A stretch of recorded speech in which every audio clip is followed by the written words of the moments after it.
રાજ્યમાં શિયાળો તેના અંતિમ તબક્કામાં છે, પણ હવે ઉનાળો શરૂ થવાનો નથી. ઉનાળાને સાઇડલાઇન કરી ચોમાસું એન્ટ્રી મારી શકે છે.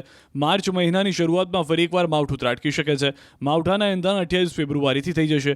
ખેડૂતોની મુશ્કેલી વધે તેવી આગાહી હવામાન નિષ્ણાંત અંબાલાલ પટેલે કરી છે. અંબાલાલ પટેલે આગાહી કરી છે કે ગુજરાતમાં વાદળવાયુ આવવાની શક્યતાઓ છે. સૌરાષ્ટ્ર, કચ્છ અને ઉત્તર ગુજરાતના ભાગોમાં હવામાનમાં પલટો આવશે. 28મી ફેબ્રુઆરીએ વાદળવાયુ આવવાની શક્યતા છે. માર્ચની 1 થી 5માં મોટા ફેરફાર આવી શકે છે, જેના કારણે રાજ્યમાં કમોસમી વરસાદ થવાની શક્યતાઓ રહેશે.